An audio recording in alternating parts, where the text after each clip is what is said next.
This is Cast of Wonders, the young adult fiction podcast featuring stories of the fantastic. Welcome. Episode 613. I'm Catherine Inskip, your editor and host. As it's Halloween week, we're doing something a little different. We're taking curtains out trick-or-treating. Next stop on our journey is an enormous cat tree, festooned with spooky feathers and catnip skeletons. I wonder what sort of tricks they've been getting up to.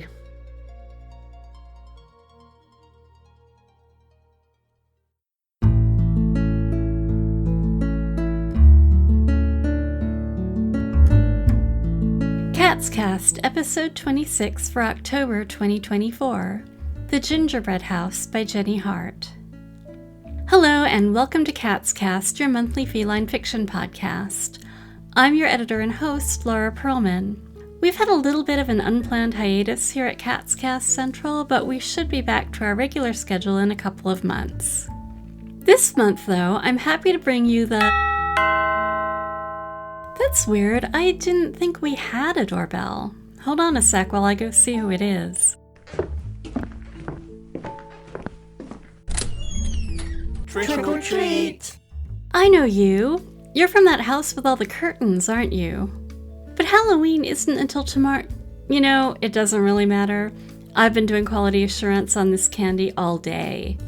But if you want some, you'll need to show me a trick first. Oh, so we get to give you a trick this time. I think I have just the perfect story for you. The Gingerbread House by Jenny Hart, a Cats Cast and Cast of Wonders original. Jenny Hart is a writer, primarily of dark and uncanny short stories. Jenny loves reading most genres of fiction, with special affection for anything a bit unusual.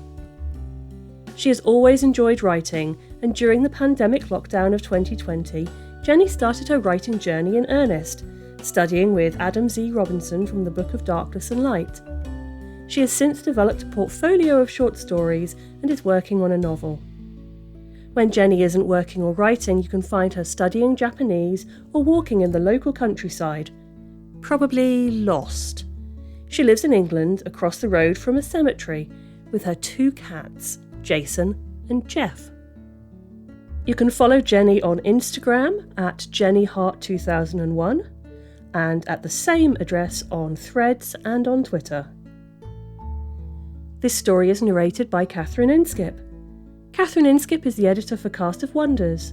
She teaches astrophysics for a living and spends her spare time populating the universe with worlds of her own. Catherine's cats are called Cordelia and Aurora. Both were adopted from the local cat shelter and are now living their best kitten-free lives. Occasionally, they spice things up by bringing live mice into the house. And now we've a tale to tell. The Gingerbread House by Jenny Hart. Read by Catherine Inskip. The air has only just begun to smell of autumn as I head for Gingerbread Cottage, where I am to house-sit two cats for the winter. I have packed warm clothes and antihistamines, and the emailed instructions are both simple and strange. Feed the cats and clean up after them and yourself, but don't let them out, no matter how much they ask. It's easy work and easy money. It's also a chance to hide from my sins and those who would hold me accountable for them. Gingerbread Cottage is just over a mile from the nearest bus stop. I walk briskly beside high hedges, all prickle green and berry red, that border empty fields and later thin forest. A bicycle lies rusting in the shallow ditch that runs alongside the path, its front wheel bent. Beyond it I see a scarf caught in the brambles, its colours muted by a summer in the sun. A little further ahead, at a fork in the road, someone has abandoned their newspaper delivery.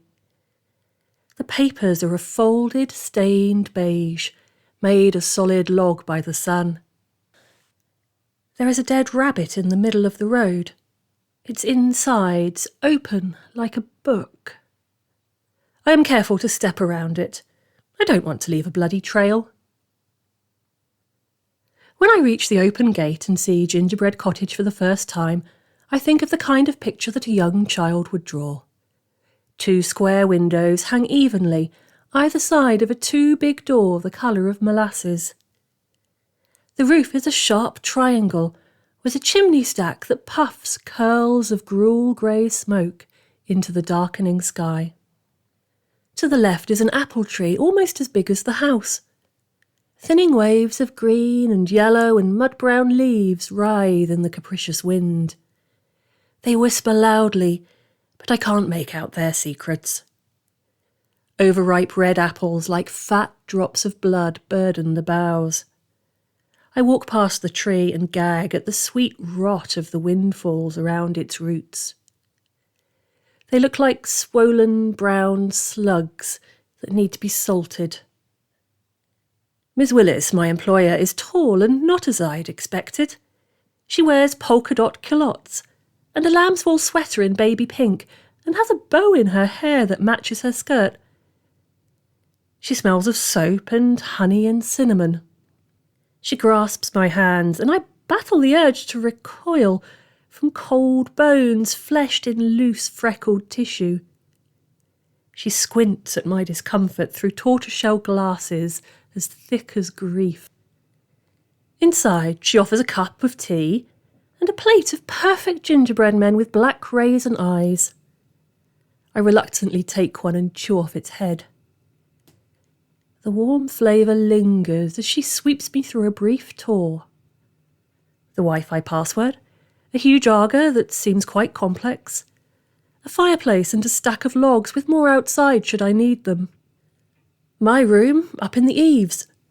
It's there that I find the cats, Hans and Greta, sleeping paw to paw on the bed. Hans yawns at me, mouth pink, teeth sharp. Greta, a small ginger tabby with a white flash from forehead to belly, stretches. Every claw on each paw is extended fully as the crimson sunset kaleidoscopes off the rhinestones in her collar.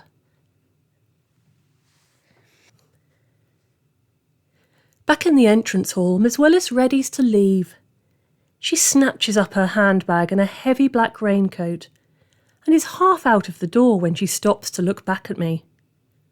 I smile, willing her to leave so I can be alone. Her mouth hangs open, red lipstick bleeding a little into the fine lines around her mouth. "You won't let them out, will you?" she reminds me. Then, in a whisper, "Especially not after dark." I reassure her that I'll take good care of Hans and Greta. I won't let them escape.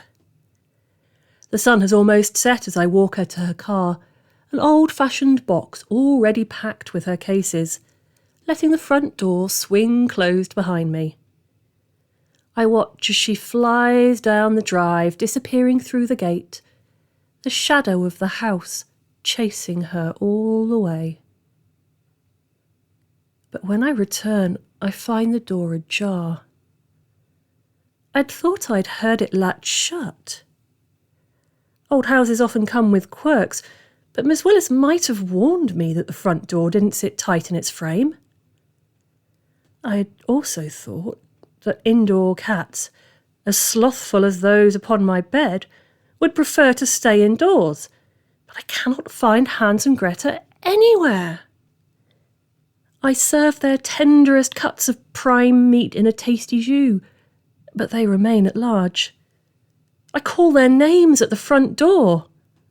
They do not return. As darkness falls, I order a Veggie Delight pizza and log into Netflix. My phone chimes that the pizza is on its way, and then that it has arrived. There is no knock, no headlamp, no engine sounds. I open the front door to cold moonlight spilling over the garden and the hint of a frost. I call out for the delivery guy. Silence. I call the cats, and things think I hear a meow from far over the lawns, over the hedge in the woods. Probably having the time of their lives, I think, before messaging the pizza place to see what has happened to my delivery. They are as clueless as I am. Hunger has me rummaging through the kitchen cupboards when at last I hear a rat-a-tat-tat at the front door. Dinner, finally! I see the pizza box. It's a little bent, a little battered. And I see him holding it out to me. Nails long and sharp and black with dirt. I see her curling into his side.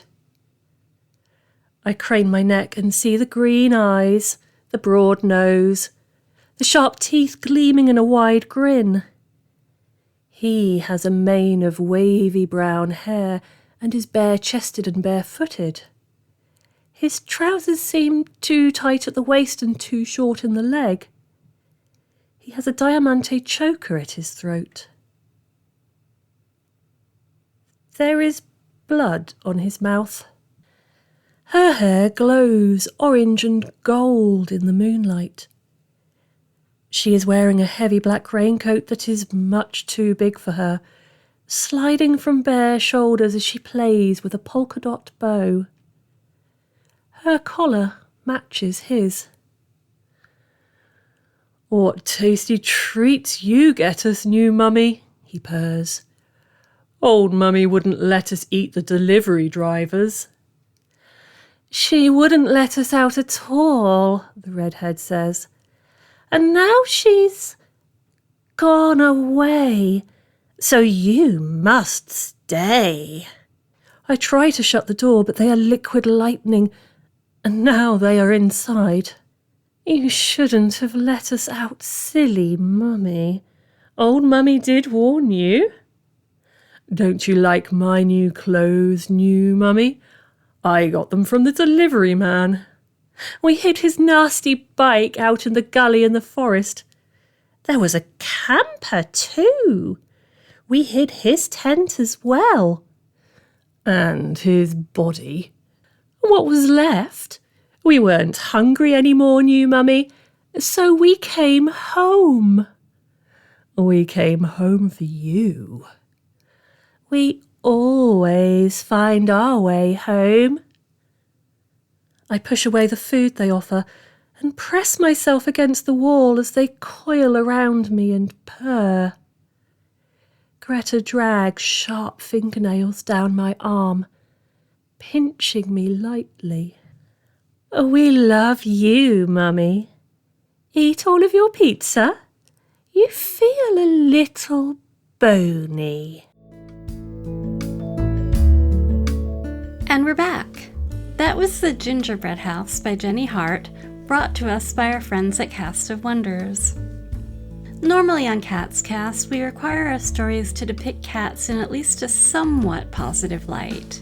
So it saddens me to say that we let our neighbors trick us into running this one with cats who, and I can hardly bear to say this, spoke in baby talk. I mean, come on, cats, have some dignity. Oh, and they also brutally murdered an innocent person, which I guess is also bad. I hope you enjoyed this story anyway. Today's cover art is based on a photo of my late cat, Thunder.